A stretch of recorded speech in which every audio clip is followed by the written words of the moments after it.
احنا اليوم باش نتحدثوا على الجامعة التونسية للكاراتيه. الجامعة هذه من أكبر وأهم الجامعات في تونس على مستوى عدد المتعاطين، يوصلوا حولها 30,000 متعاطي. ممكن نتحدثوا ممكن على أكبر جامعة، حتى أكبر من الجامعة التونسية لكرة القدم. الجامعة هذه كانت خاضعة لمنظومة التعيينات، يعني الرئيس نتاعها أو المكتب نتاعها يكون متعين. رئيسها كان متعين 14 سنة. بعد الثورة صارت منه سحب ثقة، وصارت أول انتخابات تاريخية لها الجامعة هذه بحكم المرسوم المرجعي 66 هذايا اللي صار بعد الثورة في 14 جويلية 2011. دخلنا الانتخابات 3 قائمات. القائمة نتاع المكتب القديم أكيد مش رئاسة الشخص اللي قعد 14 سنة.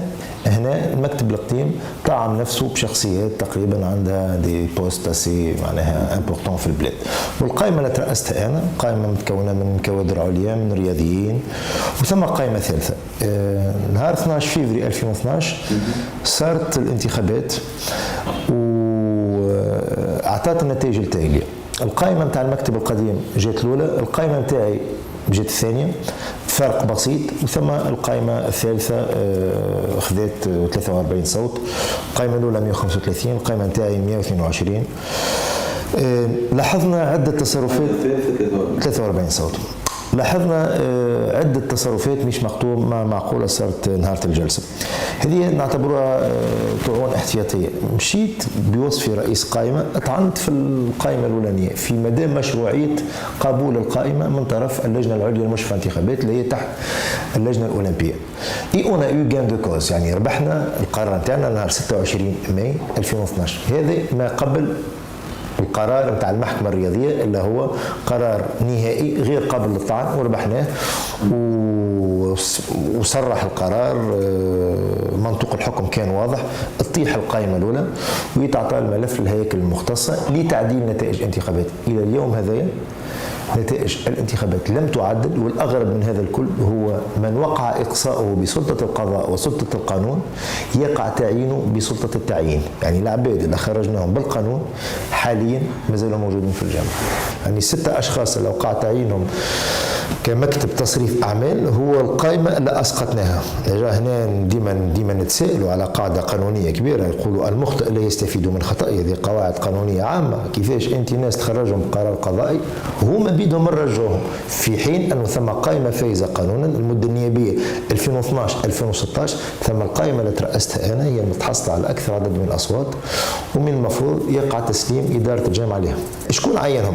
هم في الواقع تعينوا في الفترة نتاع تولي سي طارق ذياب المهام مصالح وزارة الشباب والرياضة. السؤال يسأل طارق ذياب ما نتصورش أنا هو اللي قام بالتعيين، لأنه حتى تيتر انكدوتيك هو التعيين باللغة الفرنسوية معناها، يعني لا ديزينياسيون ما نتصورش هو عملهم وهو كتبهم. هو اللي صار هو قعد شهر كامل بعد القرار تاع المحكمة الرياضية فراغ هيكلي، ما فما حتى حد في الجامعة. في حين نحكيو على جامعة كبيرة، نحكيو على إدارات في مختلف أنحاء الجمهورية، في تظاهرات كبيرة وكذا، آلاف نتاع مجازين شكون كيفاش مشي يتأطروا، ولا فما إدارة. بل بالعكس هما الوخيين هذو كيما لقاوش ثم صوت إشراف ووجود لدولة قعدوا مستمرين حتى في الإذن بالصرف وصحوا على شاك وكذا، وامتنعوا حتى على الخروج. يجي نهار 23 جوان 2012 يجي التعيين من طرف الوزارة يرجع لنا نفس الأشخاص وهما بيدهم.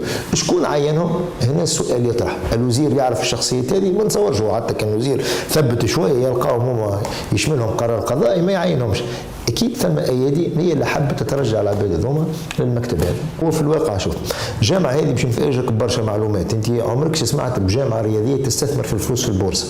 هذه المعلومه هذه سابو شوكي نامبورت كي، حتى الانسان عادي تقول له هذوما اموال عامه، هذا سي لارجون دي كونتريبيابل. هذه دور الجامعه شنو هو؟ الاستثمار في الشباب، في الهيكله، في الرسكله، في هذا دورها. مش انت تاخذ مبالغ وتمشي تجمدها دون دي انستيتيوشن فينانسيير دون فورم دو سيكاف ولا كذا. هذه هي الجامعه هذه، والكلام اللي قاعد نقول فيه مثبت بتقارير ماليه خرجناها اصبحت ملك الراي العام. معناها مش نعطي في سكوب، فهمت ولا؟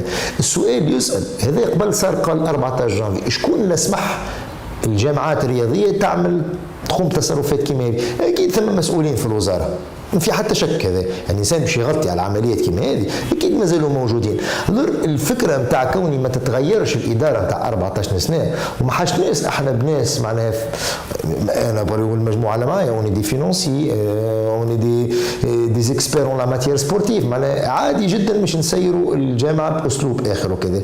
ثم ناس قاعده تخفي في معلومات فقط. شكون نعاونهم؟ نقول صراحه ثم مدير ديوان وزاره الشباب والرياضه لو اخيرا تنحى بقرار رئيس الحكومه مش قرار وزير الشباب والرياضه الجديد سي صابر بوعطي، لانه صابر بوعطي كي جاء حافظ عليه كما جاء سي طارق ذياب بين قوسين حافظ عليه. معناتها هذا السيد هذا واحد يقول له سي عادل زارمدين عنده اكثر من 10 سنوات هو تقريبا الشخصيه الفاعله في الوزاره، هو اللي يعرف العباد ويرضى على زايد وفلان وفلتان وكذا ويعينوا العباد وكذا، هو اللي قام بالعمليه التعيين. يعني ناس نخرجوهم بقرار قضائي من الجمهوريه التونسيه ما نلقاو كان هذم برك، فماش عباد اخرين ثم كانوا هما.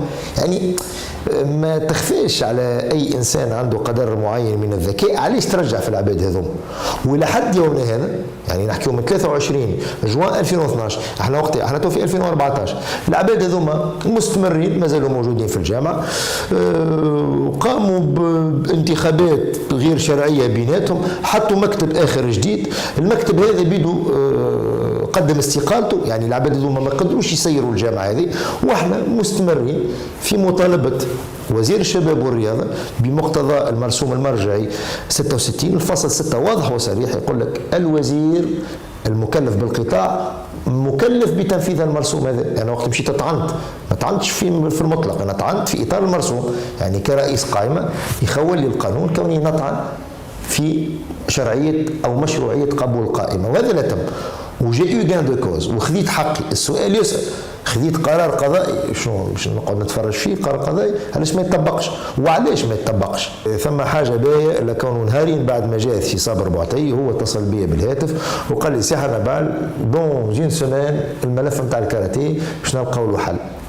إذا كان يكلمك وزير الشباب والرياضة والسيد هذا كان قاضي في وقت من الأوقات واحد يستبشر خير يقول. قلت له يا سي صابر خذ أسبوعين مش أسبوع برك، لكن هو توقعتش عنده في الوزارة تقريبا اكثر 3 شهور ما قدرش يحل الملف هذا. السؤال يسال علاش شبيك دون لونتوزيازم دو بروميي ولا دوزيام جور دو بوست دو مينيستر انسان كيجي هكا بطاقه ويحب يغير ويحب يبدل وكذا وفجاه تصطدم بواقع نتاع اداره لما يخليك. يعني الاجابه واضحه بالنسبه لنا، مش هو صاحب القرار، ثم لوبيات في الشان الرياضي هما اللي قاعدين يحكموا.